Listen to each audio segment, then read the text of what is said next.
श्रीमान तुकोजीराव होलकर द्वितीय के बाद उनके पुत्र महाराजा शिवाजीराव होलकर सन 1886 की 3 जुलाई को इंदौर राज सिंहासन पर विराजे। इस समय आपकी अवस्था 33 वर्ष की थी। श्रीमान बड़े विद्याप्रेमी थे और अंग्रेजी भाषा पर आपका बड़ा अप्रतिहत अधिकार था। सिंहासनारूढ़ होने के थोड़े समय बाद श्रीमान ने प्रख्यात मुसद्दी दीवान बहादुर R0 रघुनाथराव C0S0I0 C0I0E0 को मद्रास से बुलाकर प्रधानमंत्री के उच्च पद पर नियुक्त किया। सन 1887 में महाराजा शिवाजीराव होलकर अपने योग्य प्रधानमंत्री को शासन भार सौंपकर इंग्लैंड की यात्रा के लिए पधारे। वहां आप श्रीमती सम्राजी के जुबली महोत्सव में शामिल हुए। आपने इंग्लैंड में अच्छा प्रभाव उत्पन्न किया। कई सम्माननीय व्यक्तियों के साथ आपकी मैत्री हो गई। इसी समय श्रीमती सम्राजी विक्टोरिया ने आपको G0 C0S0I0 की उपाधि से विभूषित किया।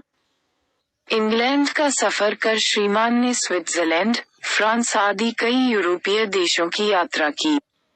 आपने यूरोप के सामाजिक जीवन का खूब अध्ययन किया। इसके बाद आप भारत पधारे और यहाँ भी आपने यात्रा का सिलसिला शुरू रखा।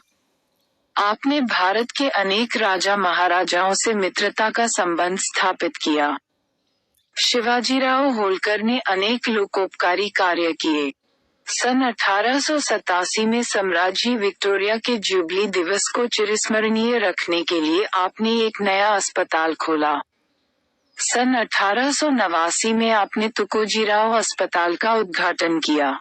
इंदौर का यह अस्पताल दूर दूर तक मशहूर है और हजारों रोगी इसके द्वारा आरोग्य लाभ करते हैं। सन 1889 में श्रीमान ने इंदौर में टेक्निकल इंस्टीट्यूट नाम की संस्था खोली। सन 1891 में आपने उच्च शिक्षा के लिए एक कॉलेज खोला जो होलकर कॉलेज के नाम से मशहूर है। यहाँ B0 A0 तक की शिक्षा दी जाती है। प्रयाग विश्वविद्यालय के अंतर्गत कॉलेजों में इसकी विशेष ख्याति है। श्रीमान महाराजा शिवाजीराव होलकर उच्च श्रेणी के शिक्षित थे। अंग्रेजी पर तो आपका इतना अव्याहत अधिकार था कि उसे आप मातृभाषा की तरह बोलते थे। भारतवर्ष की कई भाषाओं का आपका ज्ञान था। आपका व्यक्तित्व बड़ा ही प्रभावशाली था। आपके मुखमंडल पर बड़ी ही तेज दिखलाई पड़ता था। आप बड़ी उदार प्रकृति के थे।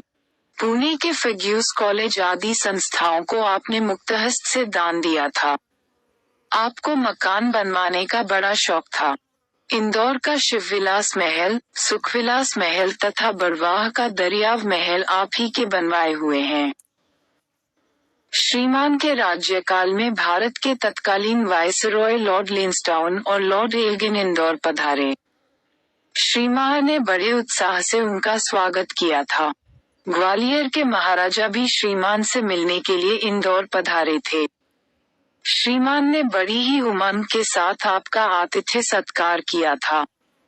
सन 1899-1900 में भारतवर्ष में बड़ा भीषण अकाल पड़ा था। यह अकाल करोड़ों गरीब भारतवासियों को चट कर गया। इस भीषण अकाल के समय शिवाजीराव होलकर ने प्रजा के लिए प्रार्थना स्थान, गरीब खाने खोल दिए। इन गरीब खानों में हजारों भूखों को अन्न मित्रता था। इस कार्य में इंदौर राज्य के लाखों रुपये खर्च हुए थे। सन 1903 में अस्वास्थ्य के कारण श्रीमान ने राज कार्य से अवसर ग्रहण किया और अपने पुत्र महाराजा तुकोजीराव बहादुर तृतीय को राज्य सिंहासन पर आसीन किया। इस समय बालक महाराजा की उम्र 13 साल की थी। महाराजा की नाबालिग अवस्था में राज्य कार्य संचालन के लिए शर्तों के साथ रीजेंसी काउंसिल नियुक्त की गई। इस काउंसिल का अध्यक्ष रेजिडेंट था। इंदौर राज्य के अत्यंत अनुभवी दीवान राय बहादुर नानकचंद जी उनके प्रधान सहायक थे। उक्त राय बहादुर महोदय की असाधारण शासन क्षमता और अपूर्व राजनीतिज्ञता तथा समय सूचकता में कोई संदेह नहीं कर सकता। सभी लोग उनके इन गुणों के कायल थे। इसमें कोई संदेह नहीं कि रीजेंसी काउंसिल ने अपने कंधे पर रखे हुए जिम्मेदारी के कार्य को बड़ी ही योग्यता के साथ संचालित किया। उसने राज्य कार्य में अनेक सुधार कर डाले। उसने ज्यूडिशियल, पुलिस, रेवेन्यू, जंगलात, शिक्षा, medical, jail, public works, municipality, सायर, एक्साइज आदि विभागों में सुधार कर उन्हें पुनर्गठित किया। स्थानीय प्रजा के योग्य मनुष्य राज्य कार्य के भिन्न भिन्न विभागों की शिक्षा प्राप्त करने के लिए बाहर भेजे गए। कईयों को पोस्ट ग्रेजुएट स्कॉलरशिप भी दी गई। अस्पताल और न्यायालय तथा अन्य कचहरियों के लिए इंदौर शहर और कस्बों में नए मकान बनवाए गए। इन कार्यों में रियासत के 53,13,503 रुपये खर्च हुए। 281 मील लंबाई की पक्की सड़कें बनवाई गई, जिनमें 45,24,853 रुपये खर्च हुए। पुरानी इमारतों की मरम्मत करवाने में 42,81,042 रुपये लगे। तालाब और कुओं के बनवाने में रियासत ने 42,51,042 रुपये खर्च किए। इंदौर शहर में पानी के सुविधा के लिए जो महान योजना की गई थी, उसमें 20 लाख रुपये व्यय हुए। एक बिजली का कारखाना भी खोला गया। इंदौर में एक नमूनेदार टाउन हॉल बनवाया गया। इसका उद्घाटनोत्सव तत्कालीन प्रिंस ऑफ वेल्स ने किया। हाईकोर्ट के लिए नई इमारत बनाई गई। सारे शहर में टेलीफोन लगा दिए गए।